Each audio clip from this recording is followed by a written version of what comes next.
మిక్కిలిగా ప్రేమించిన మా కన్న తండ్రి, దయగలిగిన ఆయన, రామదుర్గం గ్రామంలో 3 రోజుల సభలోనైనా రెండవ రోజు మీ మాటలను ఆలోచిస్తుండగా, నేర్చుకుంటుండగా తోడుగా ఉండండి తండ్రి.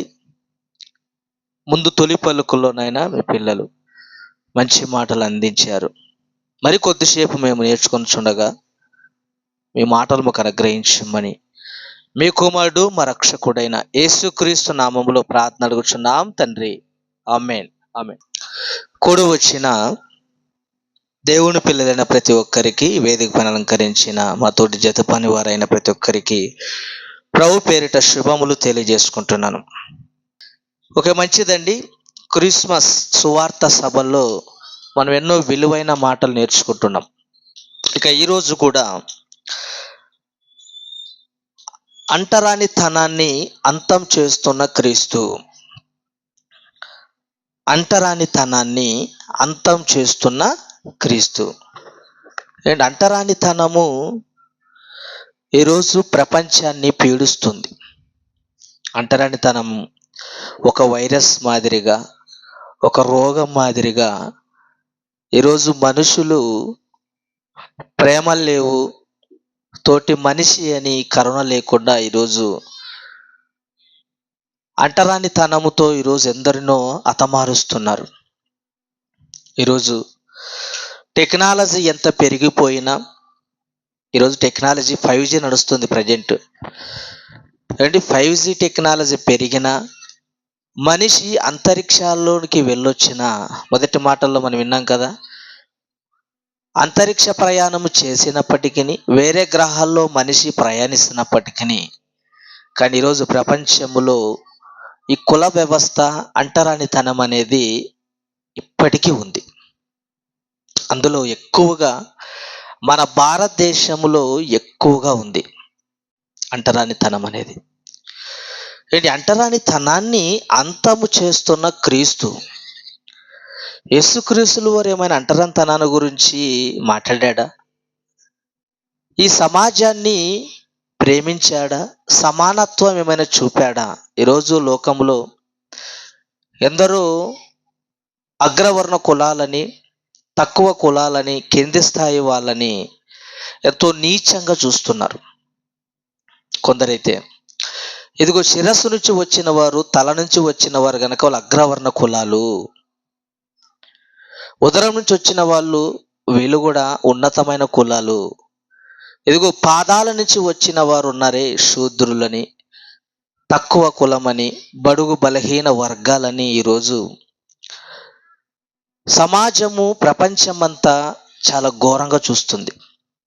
ఎంత ఘోరం అంటే, ఇప్పటికీ సమాజం మారింది అనుకోండి ఒక రకంగా, కానీ ఒక 30 ఏళ్ళ కిందట, 50 ఏళ్ళ కిందట మనం చూడగలిగితే అతి భయంకరమైన జీవితం ఎలాంటిదంటే, ఒక దళితుడు, ఒక బడుగు బలగారికి చెందినవాడు రోడ్డులో నడువుకుంటూ రావడానికి లేదు. ఎక్కడికి? రోడ్డు మీద నడుచుకుంటూ రావడానికి వీలు లేదు. అగ్రవర్ణ కులస్తులు ఇంటి ముందు వెళ్ళడానికి లేదు. ఎందుకో తెలుసా? వాడు ఒకవేళ నడుచుకుంటూ వెళితే వాని పాదాలు మా ఇంటి ముందు పడతాయి, మా ఇల్లు మైలైపోతుంది. కనుక ఏం చేశారు తెలుసా? ఎదిగో మీరు నడుచుకుంటూ వచ్చేటప్పుడు వెనక చీపురు కట్టుకొని రావాలి. ఏం కట్టుకోవాలి? చీపురు తెలుసు కదా, అందరు కసు కొడుతుంటాం. చీపురు వెనక కట్టుకుంటే నువ్వు నడుచుకుంటూ వస్తున్నప్పుడు నువ్వు నడిచే పాదాలు ముద్రలు ఉంటాయి, అడుగు జాలలు అవి క్లీన్ చేసుకుంటూ వస్తుంది. అంటే నడుచుకుంటూ వెళుతున్నా కూడా ఓర్వలేరు. మరి కొంతమంది అయితే ఇదిగో మిమ్మల్ని ముట్టుకోవడానికి మేము బహిష్కరిస్తున్నాం, మిమ్మల్ని ముట్టుకోవడానికి లేదు, మీరు తక్కువ స్థాయి కులస్తులు గనక నీళ్లను ఎలా పోసేవాళ్ళు? పైనుంచి ఇలా పోసేవాళ్ళు. ఎలా పోసేవాళ్ళు? అగ్రవర్ణ కులస్తులు పైనుంచి పోస్తే తక్కువ స్థాయి కులస్తులు ఎలా? కింద పట్టుకోవాలి. అతి భయంకరమైన జీవితం అండి. ఇప్పుడు మనం ఈరోజు సూటు బూటు హ్యాపీగా వేసుకొని తిరుగుతున్నాం, కానీ ఒక 50 ఏళ్ళ కిందట, 30 ఏళ్ళ కిందట ఇలాంటి పరిస్థితులు లేవు. ఏదైనా ఒక హోటల్కి వెళ్ళామనుకో, టీ తాగడానికి నువ్వే ఇంటి నుంచి తీసుకొని పోవాలి గ్లాసు, అక్కడ టీ వాళ్ళ గ్లాసులో వెయ్యరు. ఒకవేళ వేసినా వాళ్ళకంటూ ప్రత్యేకమైన 2 గ్లాసులు పెట్టి ఉంటారు. అది నువ్వు తాగాలి, తర్వాత దాన్ని కడిగి మళ్ళీ అక్కడే పెట్టాలి. వాళ్ళు ముట్టుకోరు దాన్ని. అంటే భయంకరమైన స్థితి. ఇలాంటి భయంకరమైన స్థితి నుండి, ఇలాంటి భయంకరమైనటువంటి జీవితాన్ని నుంచి ఒక మహానుభావుడు బయటకు తీసుకొచ్చాడు. ఎవరైనా? డాక్టర్ బిఆర్ అంబేద్కర్ గారు.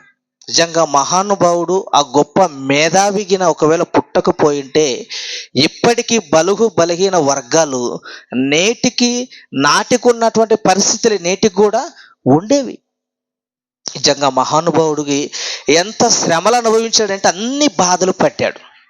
చదువుకోవడానికి స్కూల్కి వెళ్ళినప్పుడు, ఆయన చదువుకోవడానికి పాఠశాలకు వెళ్ళినప్పుడు తోటి విద్యార్థులు ఏమన్నారంట, ఇదిగో నీవు అంటరాని వాడవు, మా దగ్గర కూర్చోవడానికి నీకు అర్హత లేదు, నువ్వు బయటికి వెళ్ళు. కనీసం పాఠాలు వినడానికి, టీచర్ చెప్పే విషయాలు నేర్చుకోవడానికి కూడా తోటి విద్యార్థుల్లో కూర్చోలేకుండా ఆయన పోయాడు. మరి ఎక్కడ నేర్చుకున్నాడు ఆయన చదువునంటే, తలుపు బయట కూర్చొని ఆ టీచర్ చెప్పే పాఠాలు నేర్చుకొని, ఏ స్కూల్ అయితే ఆయన్ని అంటరాని వానిగా బయట పెట్టిందో, ఏ స్కూల్లో విద్యార్థులు చదవని డిగ్రీలో నా మహానుభావుడు చదివాడు. ప్రపంచంలో ఆయన చదివిన డిగ్రీలు ఎవరే కానీ చదవలే, అంత చదివాడండి ఆయన. ఎవరి కోసం? ఈ బడుగు బలహీన వర్గాల నుంచి వాళ్ళని విముక్తి చేయడానికి. అందుకే ఆయనకి భారత రత్న అని అవార్డు ఇచ్చాడు. గ్రహీత అయిన భారత రత్న గ్రహీత. ఎంతో శ్రమలు అనుభవించాడు. అందుకే చక్కటి ఒక పుస్తకం, ఏం పేరు దాని పేరు? భారత రాజ్యాంగం.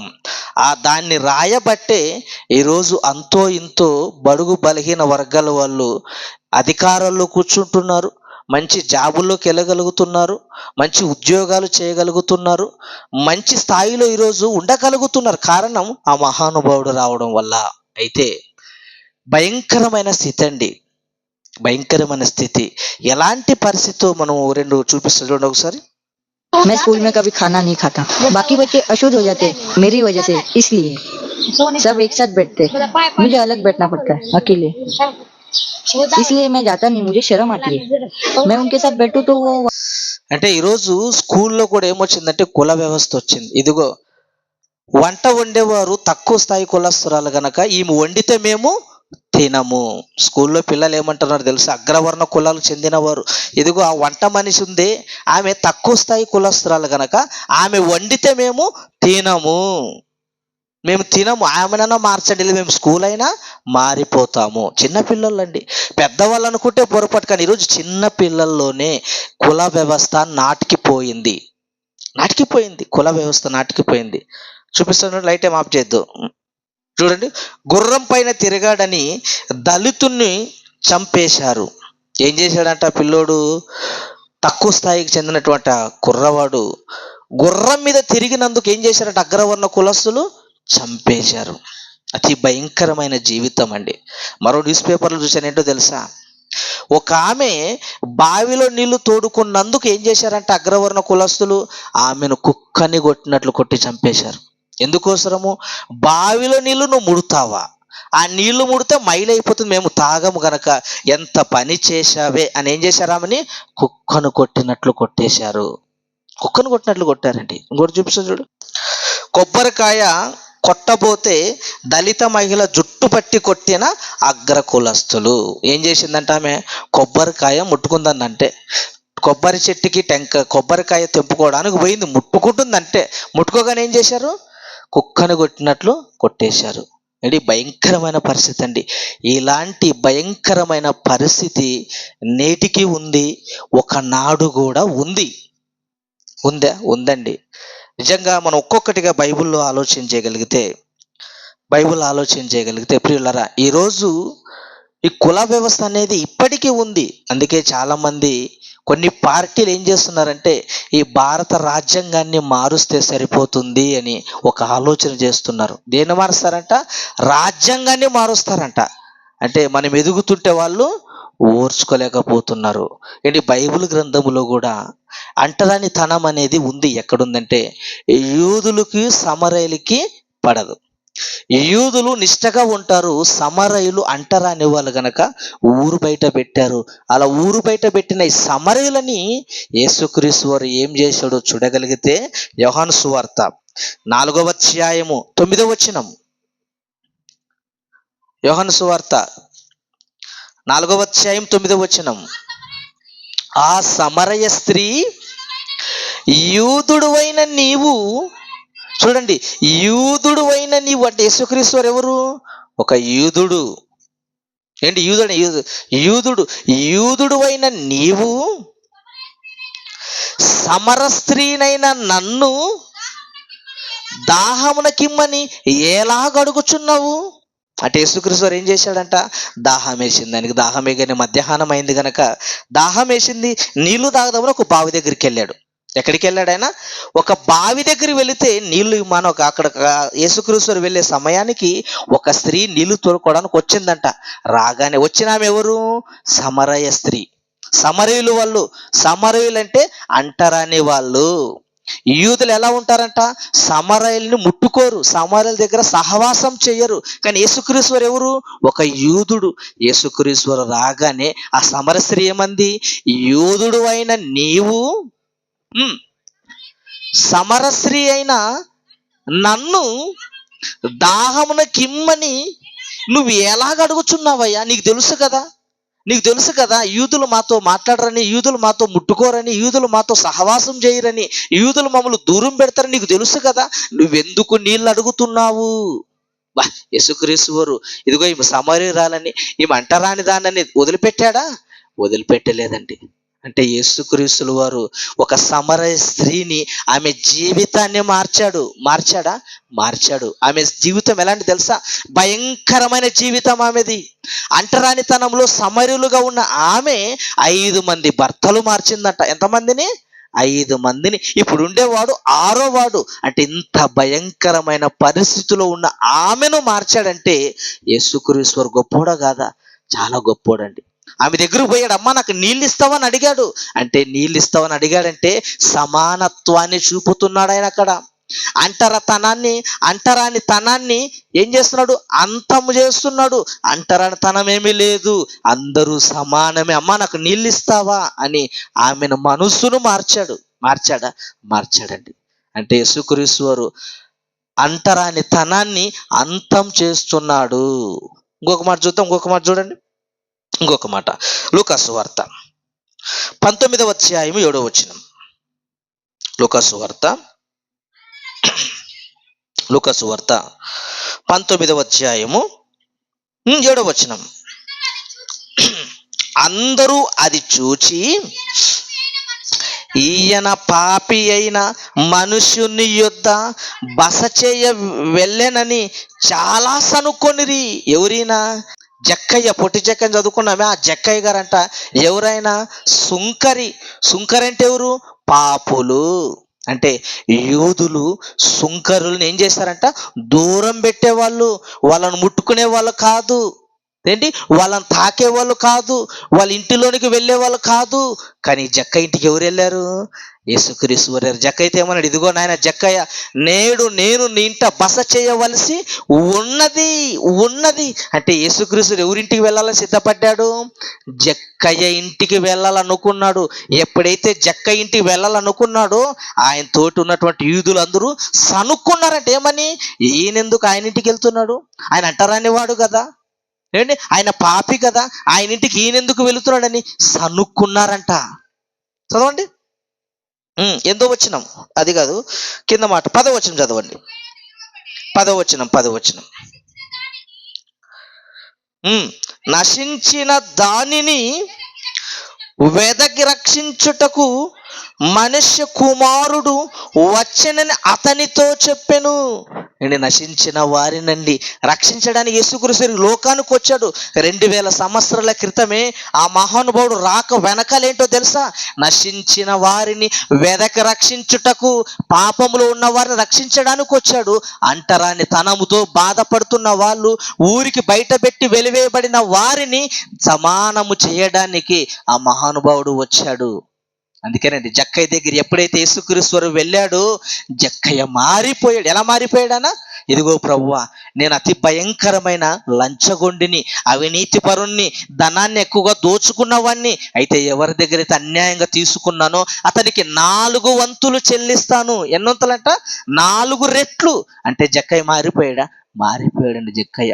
జక్కయ్య మారిపోయాడు. యేసుక్రీస్తు వారు జక్కయ్య ఇంటికి వెళ్ళాడు, సమానత్వాన్ని చూపాడు, అంటరాని తనాన్ని దూరం చేశాడు, జక్కయ్యను మార్చాడు. యేసుక్రీస్తు వారు మార్చేది మనసు మారుస్తాడు తప్ప కులాన్నో మతాన్నో కాదు. ఈరోజు చాలా మంది ఏడుస్తున్నారు. ఈరోజు క్రైస్తవ్యం విస్తరించిపోతుంది, క్రైస్తవ్యం డెవలప్ అయిపోతుంది, క్రైస్తవుల సంఖ్య పెరిగిపోతుందని ఈరోజు క్రీస్తు విరోధులు, బైబుల్ విరోధులు, క్రీస్తు నచ్చని వారు ఏడుస్తున్నారు. ఇదిగో మతం మారిపోతారు, మతం మారిపోతారు. యేసుక్రీస్తు వారు మనసు మార్చుకోమన్నాడా, మతం మార్చుకోమన్నాడా? మనసు మార్చుకోమన్నాడు. మనసు, నీ హృదయాన్ని నాకు ఇవ్వమన్నాడు తప్ప నువ్వు కులం మార్చుకో, మతం మార్చుకొని యేసు బోధలు ఎక్కడా లేవు. ఒక జక్కయ్య మారిపోయాడు. జక్కయ్య ఇంటికి వెళ్ళాడు. పాపులుగా ఉన్న జక్కయ్యను ఓదార్చి దగ్గరికి తీసుకున్నాడు. కానీ ఈరోజు భయంకరమైన పరిస్థితి. ఒక అంటరాని వాడు ఇంటి ముందు వెళ్ళడానికి లేదు, ఒక అంటరాని వాడు ఉమ్మడానికి కూడా లేదు. ఏంటి ఉమ్మడానికి కూడా లేదు. ఉమ్ముకుండా ఏం చేయాలంట? ఒక చిప్పు పట్టుకోవాలి, చిప్పులు అని ఉమ్ముకోవాలంట. అంటే ఉమ్ము కూడా కిందకు పడకూడదండి. భయంకరమైన పరిస్థితి అండి ఈరోజు సమాజంలో. క్రైస్తవులకు కూడా ఉంది కుల వ్యవస్థ. ఇదిగో మాలోనే సంబంధం చూడంటాడు, అంతే. ఇంకా ఏం చూడాలంట? పాస్టర్ గారి దగ్గరికి వస్తారు, ఇదిగో మా పాపకు సంబంధం చూడంటారు. ఓకేనమ్మా, నేను మంచివాడిని, మంచి విశ్వాసం చూస్తాను, మంచి భక్తిపరం చూస్తాను అన్నాం అనుకో, దగ్గరికి వచ్చి అయ్యగారు మాలోనే చూడు. దేంట్లో చూడాలంట? మా వారిలోనే చూడాలంట. ఏంటి? మా వారిలోనూ చూడు. ఈరోజు సంఘాలు కూడా కులముతో కూడిన సంఘాలు. ఏంటి? మాల వాళ్ళందరూ ఒక సంఘము, మాదిగ వాళ్ళందరూ ఒక సంఘము, రెడ్డి వాళ్ళందరూ ఒక సంఘము, కాపు వాళ్ళంతా ఒక సంఘము. ఎక్కడండి కుల వ్యవస్థ? యేసుక్రీస్తు వారు సమానత్వాన్ని చాటాలని ఆయన కోరుకుంటుంటే, అందరూ ఒకటే అని ఆయన బాధపడుతుంటే, ఈరోజు మనలో కూడా కుల వ్యవస్థ ఉందండి. సంఘ భేదాలు. ఈ సంఘం అంటే ఆ సంఘానికి పడదు, ఈ సంఘం అంటే ఈ సంఘానికి పడదు. ఏమయ్యా, ఒకరిని అడిగాను, ఇప్పుడు ఏమో నువ్వు మంది రావట్లేదు, 2 రోజులు మీటింగులు కదంటే, మా పాస్టర్ తిడతాడన్న అంటున్నాడు. ఏమని తిడతాడంట? పాస్టర్ తిడతాడంట. నేను సువార్త సభలే కదా, దేవుని మాట వినిపిస్తున్నాం కదా, ఏం రూపాయి డబ్బులు ఏమని ఏమంటున్నామా? ఏం లేదు, వచ్చి కూర్చొని వినిపోమంటున్నాం. అయ్యగారు వద్దన్నారంట. ఈరోజు సంఘం అంటే సంఘం పడదు, నువ్వంటే నువ్వు పడదు, ఎదుటోడంటే ఎదుటోనికి పడని స్థితికి వచ్చిందంటే వాక్యం వారికి తెలియదండి వాక్యం. కానీ యేసుక్రీస్తు వారు సమానం అంటరాని తనాన్ని నిర్మూలించాడు ఆయన. ఇంకొక మాట చూద్దామా? ఇంకొక మాట గలతీ పత్రిక 3వ అధ్యాయం 27వ వచనం. గలతీ పత్రిక 3వ అధ్యాయం 27వ వచనం. 3:27. క్రీస్తులోనికి బాప్తీసం పొందిన మీరందరూ క్రీస్తును ధరించుకొని ఉన్నారు. ఇందులో యూదుడని గ్రీకు దేశస్థుడని లేదు, దాసుడని స్వతంత్రుడని లేదు, పురుషుడని స్త్రీ అని లేదు, యేసుక్రీస్తు నందు మీరందరూ ఏకముగా ఉన్నారు. యేసుక్రీస్తు అండి బాప్తిసం తీసుకున్న మనం ఎలా అంటట? కుల భేదము లేదు, మత భేదము లేదు, యూదుడని లేదు, గ్రీకు దేశస్థుడని లేదు, స్త్రీ అని లేదు, పురుషుని లేదు, అందరూ సమానమే. సమానాన్ని చెప్పాడండి యేసుక్రీస్తు వారు. అంటరాని తనము లేదు నాయన, అందరూ ఒకటే, అందరూ ఒక్కరే, ఒక తండ్రి నుంచే వచ్చిన వారము, ఒక తల్లి నుంచే వచ్చిన వారమని బైబిల్ చెబుతుంటే, ఈరోజు అంటరాని తనం మారిపోయిందండి సమాజంలో. నువ్వంటే నువ్వు ముట్టుకోవడానికి వీల్లేదు, మా వీధిలో నడవడానికి వీల్లేదు, మా గుడికి రావడానికి వీల్లేదు. ఈరోజు భయంకరమైన పరిస్థితి. యూదుడని లేదు, చదవండి, గ్రీకు దేశస్థుడని లేదు, దాసుడని లేదు, స్వతంత్రుడని లేదు, స్త్రీ అని పురుషుడని ఏ భేదమును లేదు, యేసుక్రీస్తు నందు మీరందరూ ఏకముగా ఉన్నారు. ఏకమంటే ఏంది? సమానము. భేదము లేదు, స్త్రీ అని లేదు, పురుషుని భేదము లేదు నాయన, అందరూ సమానమే. అగ్రవర్ణ కులమని లేదు, తక్కువ స్థాయి కులమని లేదు, మధ్యస్థ కులమని లేదు, అందరూ సమానమే. ఎందుకు అందరూ సమానమే? అందరూ దేవుని నుంచి వచ్చిన వారం మనము. మానవులంతా ఎవరు? దేవుని పోలిక, దేవుని స్వరూపము, దేవుని పిల్లలైన మనకి కులం ఎక్కడ, మతం ఎక్కడ? ఆదికాండం 1వ అధ్యాయం 27వ వచనం. ఆది కాండము మొదట అధ్యాయం 27వ వచనం. దేవుడు తన స్వరూపమందు నరుని సృజించెను, దేవుని స్వరూపమందు వాణ్ణి సృజించెను, స్త్రీని గాను పురుషుని గాను సృజించెను. దేవుడు ఎలా సృజించాడంట? దేవుని స్వరూపమందు దేవుని పోలికంది. ఇప్పుడు దేవుని స్వరూపాలే మనం అందరం అయినప్పుడు ఎందుకు కుల వ్యవస్థ? అందరూ దేవుని స్వరూపాలే కదా, అందరూ దేవుని స్వరూపమే కదా. మరి దేవుని స్వరూపమైన మనకి ఎందుకు వచ్చింది కులము, ఎందుకు వచ్చింది మతము, ఎందుకు వచ్చింది ప్రాంతీయ తత్వము? మనిషికి అర్థం కాలేదు. మనిషికి అర్థం కాలేదండి. ప్రాణమైన పోయినా పర్వాలేదు అంటాడు, కులాన్ని వదులుకోని అంటాడు. ఏం చేస్తాడు? ప్రాణం పోయినా పర్వాలేదు, కులాన్ని వదులుకోని అంటాడండి. ఏంటి, తన కూతురు అగ్రవర్ణ సంబంధించినటువంటి ఒక ఆయన తన కూతురు తక్కువ స్థాయి కులస్తుని ప్రేమించిందని పెళ్లి చేసుకుందని ఏం చేశాడు? చంపేశాడు. మనకందరికీ తెలుసు, న్యూస్లో చూస్తుంటాం ఇవన్నీ.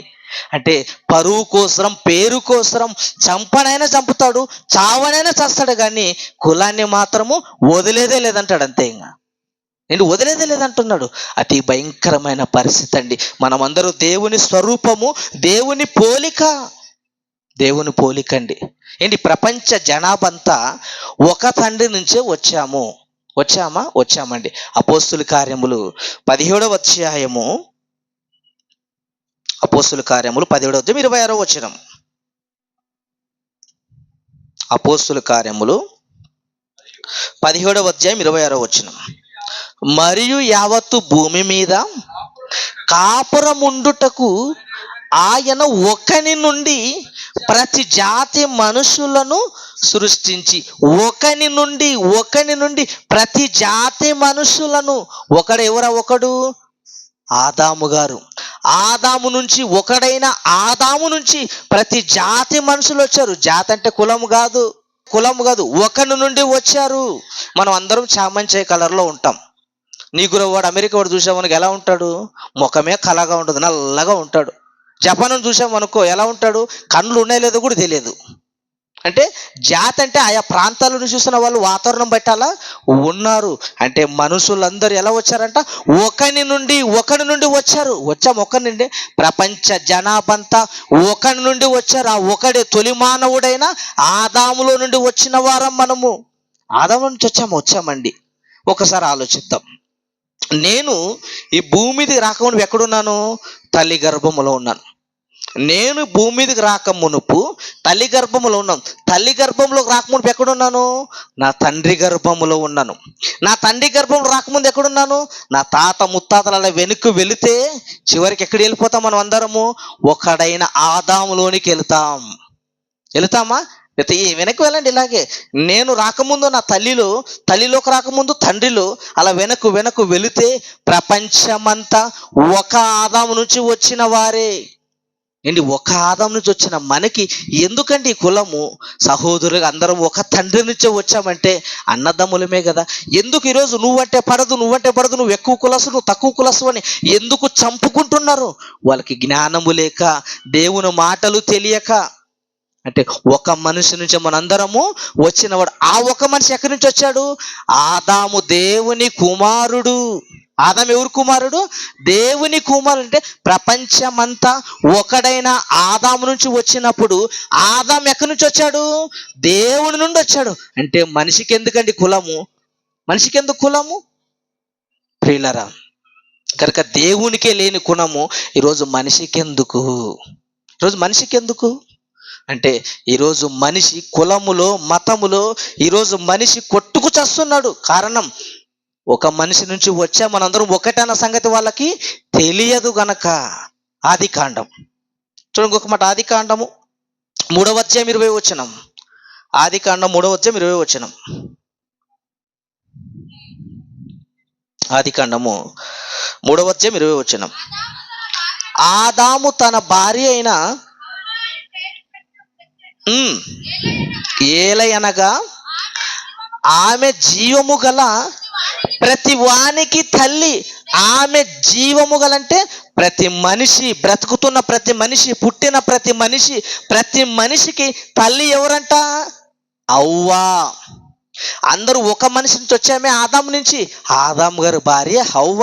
అంటే ప్రపంచ జనాభంతా ఆది దంపతుల నుంచి వచ్చిన వారం మనము. అవ్వ నుంచి ప్రతి మనిషికి తల్లి ఎవరంట? అవ్వ. ఆమెనే అందరికి తల్లి అయినప్పుడు ఎందుకు ఎక్కడి నుంచి వచ్చింది కులము? ఏంటి ఇవన్నీ మనుషులు పెట్టుకున్నారు. ఈరోజు మనిషి సృష్టించుకున్న కులాలు ఇవన్నీ, మనిషి పెట్టుకున్న ప్రాంతీయతత్వం ఇవన్నీ. కానీ మనిషికి కులం అనేది లేదు. అంటరాని తనం ఈరోజు లేకుండా చేయాలని బైబిల్ ఎప్పుడో చెబుతుందండి, ఎప్పుడో చెబుతుంది. నేను ఒక పుట్టిన బిడ్డ అనుకో, సైలెంట్గా ఉండాలి. అప్పుడే పుట్టిన బిడ్డ, ఆ బిడ్డ ఎవరో చెప్పాం, తీసుకొచ్చి ఇక్కడ పెడతాం. ఇప్పుడు ఆ బిడ్డని ఏ కులస్తులని పరీక్షించి చెప్పగలరా? ఆ బిడ్డ పలానా కులస్తులని చెప్పే టెక్నాలజీ ఉందా? పలానా కులస్తులని చెప్పడానికి అవకాశం ఉందా? లేదు. అంటే కులం అనేది రక్తంలో లేదు, మాంసంలో లేదు, ఎముకలో లేదు. దేనిలో కులం, వీడు పలానా కులస్తుడు అని చెప్పడానికి లేదు. అసలు కులం ఉంటేనే కదా చెప్పడానికి.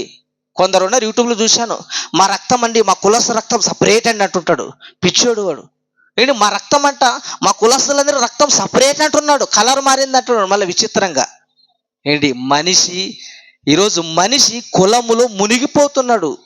మనిషి రక్తంలో లేదు కులము, అవయవాల్లో లేదు కులము, వెంట్రుకలు లేదు కులము. ఎందుకు? వీళ్ళందరూ దేవుని స్వరూపాలు గనక. దేవుని స్వరూపాలండి. మనం ఒక పాట చూసుకుందాం, లైట్ ఆఫ్ జీ. ప్రతి మనిషి వచ్చింది ఒక తల్లి నుంచే, ఒక తండ్రి నుంచే ప్రపంచం వచ్చిందని ఈరోజు శాస్త్రవేత్తలు పరిశీలించి, డిఎన్ఏను పరిశీలించి ఖచ్చితంగా చెప్పారు. ఏంటో తెలుసా? ప్రతి ఒక్కరిలో మైట్రోకాండ్రియా అనే డిఎన్ఏ అందరికీ ఉంటుందంట. ఈ మైట్రోకాండ్రియా డిఎన్ఏ అనేది తల్లి నుంచి వస్తుంది. ఎక్కడి నుంచి వస్తుంది? ఇది తల్లి నుంచి. ఎప్పుడు చెప్పారు వీళ్ళు? నిన్న మొన్న పరిశీలించి చెప్పారు. ఇవాళ ప్రపంచంలో ఉన్న 750 కోట్ల మంది మనుషులు అందరూ కూడా ఒకే తల్లికి పుట్టిన బిడ్డలం. మనందరి ఆరిజిన్స్ కామన్ అని తేలుతుంది. ఎందుకంటే మనలో మైటోకాండ్రియల్ డిఎన్ఏ ఉంటుంది. అది కేవలం తల్లి ద్వారానే ఎవరికైనా సంక్రమిస్తుంది. మనందరి తల్లి ఒకతే, ఆవిడ నుండి వచ్చిన వాళ్ళం. ప్రపంచ జనాభంతా ఒక తల్లి నుంచే వచ్చారమ్మని చెప్పాడు. కానీ బైబిల్ ఎప్పుడు చెప్పింది? ఎప్పుడో రాయించాడండి. ప్రపంచమంతా ఒక తల్లి సంతానము. ఆమె ఎవరు? హవ్వా. అంటే ప్రపంచమంతా అందరము ఒక తల్లి తండ్రుల నుంచి వచ్చిన వారము. ఆ తల్లిదండ్రులు ఎవరు? ఆదామవలు అయినప్పుడు వాళ్ళెవరు? దేవుని కుమారులు, దేవుని కుమారులండి. కనుక ఈరోజు ఏంటి ప్రపంచమంతా ఈ కుల వ్యవస్థలో మునిగిపోయి, ఈ కుల వ్యవస్థలో తన్నుకు చస్తున్నారండి. యాక్సిడెంట్ అయిందనుకో, యాక్సిడెంట్ అయినప్పుడు ఏం చేస్తాం? రక్తం కావాలా. అప్పుడు నువ్వు ప్రాణాపాయ స్థితిలో 2 నిమిషాలు చచ్చిపోతావు, నువ్వు ఇంకా 5 నిమిషాల్లో చనిపోతావు. అప్పుడు నీకు కులం రక్తం ఏది చూస్తావు? మా కులమే రక్తం కావాలంటావా? మీ కులం రక్తం లేదనుక అప్పుడు ఏమైపోతావు? నువ్వు చనిపోతావు. అప్పుడు ఏదో రక్తం తీసుకొచ్చి ఎక్కిస్తే బతుకుతాడు. చూడండి, రక్తంలో లేదు కులము, మాంసం లేదు కులము. మనిషిలో అణువను నువ్వు పరిశీలించినా వీడు పలానా కులానికి చెందినవాడు అనే రక్త మాంసంలో ఎక్కడే కానీ లేదు. ఈరోజు మనుషులు పెట్టుకున్నారండి ఇవన్నీ. ఈరోజు మనుషులు పెట్టుకున్నటువంటి ఇవన్నీ. కనుక ఒక్కొక్క మాట చూద్దాం, ఇంకొక మాట. యేసుక్రీస్తు వారు నిజంగా అంటరాని తనాన్ని ఎలా అంతం చేస్తున్నాడు ఆయన రాకలోని ఆయన రాకలోని విషయాల్లో అంటరాని తనాన్ని కూడా నిర్మూలించాడు ఆయన. చూడండి, లూకా సువార్త 14వ అధ్యాయము 13వ వచనం. లూకా సువార్త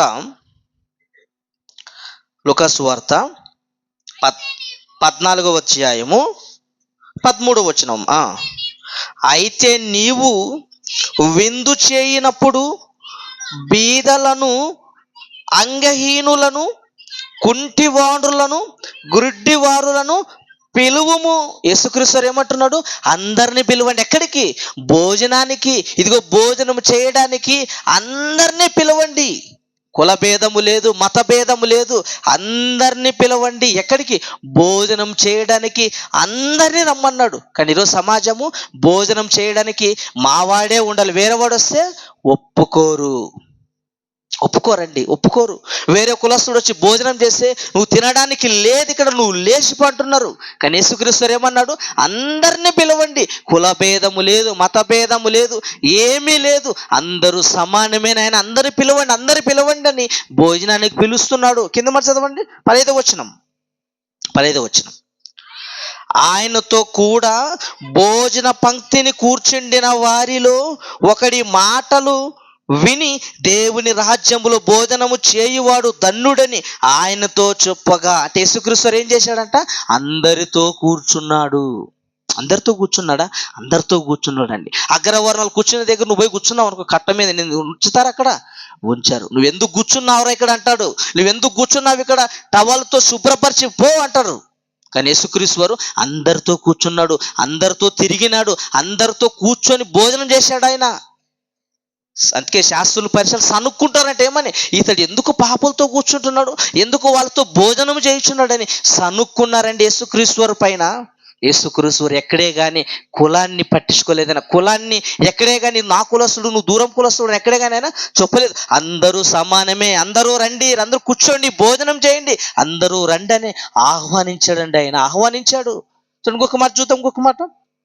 లూకా సువార్త 4వ అధ్యాయము 40వ వచనం. లూకా సువార్త 4వ అధ్యాయం 40వ వచనం చదవండి. సూర్యుడు అస్తమించుచుండగా నానావిధ రోగములు చేత పీడింపబడుచున్న వారులారా. ఏంటి బాగా చదవండి అన్నమాట ఒకసారి.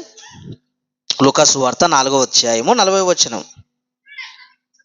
సూర్యుడు అస్తమించుచుండగా నానా విధముల రోగముల చేత పీడింపబడుచున్నవారు ఎవరి యొద్ద నుండిరో వారందరూ ఆ రోగులను ఆయన యొద్దకు తీసుకొని వచ్చిరి. అప్పుడు ఆయన వారిలో ప్రతి వాని మీద చేతులుంచి వారిని స్వస్థపరిచెను. ఏం చేశాడు యేసుక్రీస్తు వారు? అందరిని రమ్మన్నాడు, అందరిని పిలువమన్నాడు. పిలిచి ఏం చేశాడంట? రోగుల మీద చేతులుంచాడు, రోగులను ముట్టుకున్నాడు, రోగుల్ని తాకాడు. ఆయన ఏంటి ఎక్కడైనా కులం చూపించాడు, ఆయన మతాన్ని చూపించాడా? ఈరోజు మన వాళ్ళు ముట్టుకోవడానికి దూరంగా ఉండంటారు. ఇదిగో మా వస్తువులు తాకద్దంటున్నాడు, మా వస్తువులు ఉపయోగించుకోదంటాడు, మా బండిని ముట్టద్దంటాడు, మా కారు ముట్టద్దంటాడు, మా ఇంట్లోకి రావద్దంటాడు. కానీ యేసుక్రీస్తు వారు అందరిని ముట్టాడు, స్వస్థపరిచాడు, అందరి మీద చేతులుంచి స్వస్థపరిచాడు. చూడండి, నీవు చూపిస్తాను. ఇక్కడ ఏముంది తెలుసా? దళిత మహిళ అని తాకడానికి నీళ్లు కూడా ఇవ్వలేదు. ఏమి ఇవ్వలేదంట. ఏదో ఒక ఆమెకు పాపం దాహమైందంట, దాహమైందని అడుగుతుందంట. అందరిని అడుగుతుంటే అగ్రవర్ణ కులస్తులను అడిగితే ఏమన్నారంట?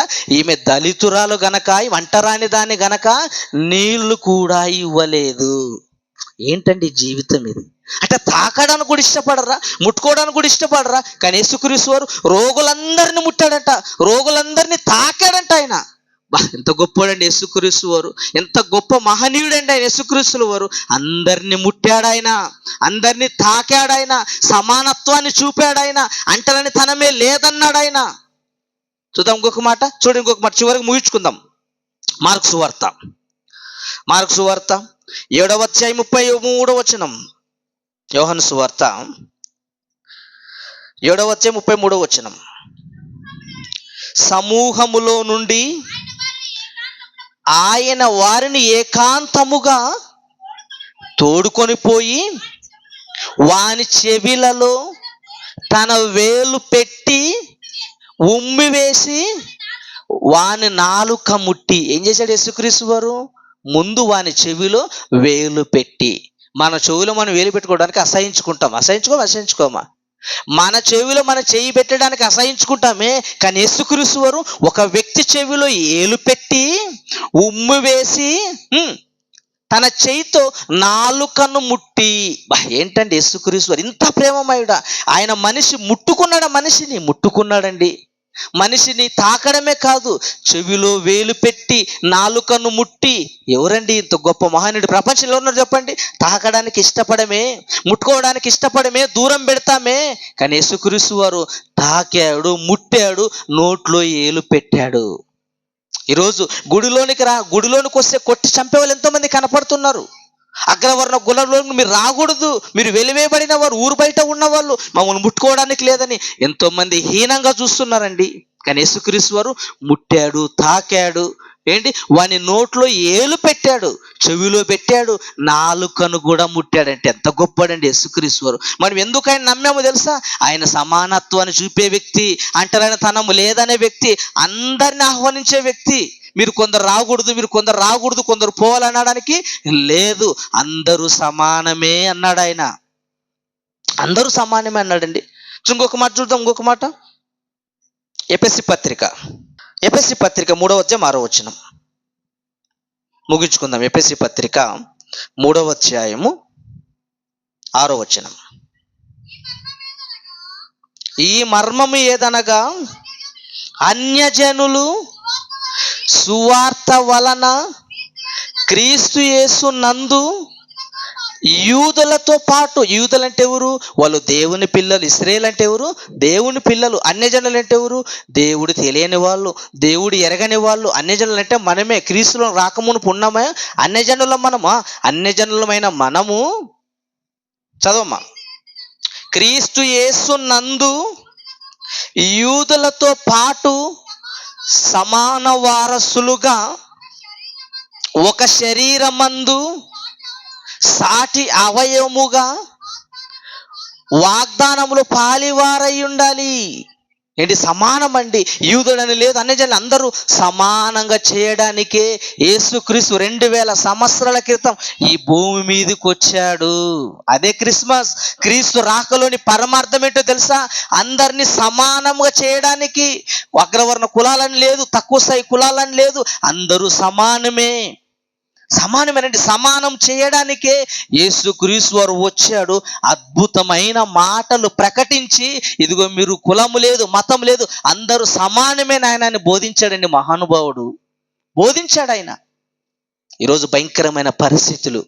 చనిపోతే ఏంటి, భూస్థాపన చేయడానికి అగ్రవర్ణ కులస్తులు వీధుల నుంచి వెళ్ళాలి గనక, దళితుడు చనిపోతే మా వీధులు రావడానికి లేదు.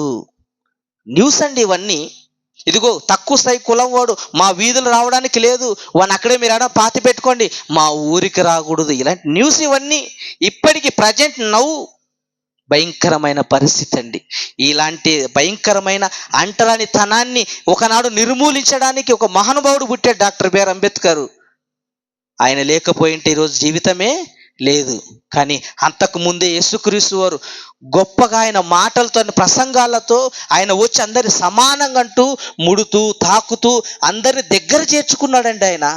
కనుక ఇలాంటి గొప్ప రక్షకుని మనము కలిగిన వారు, ఇంత గొప్ప యోధుడు, ఇంత గొప్ప రక్షకుడు దేవుని మనం ఎరిగిన వాళ్ళం గనక ఈరోజు క్రైస్తవులు కులము లేదు, మతం లేదు, అందరూ సమానమే.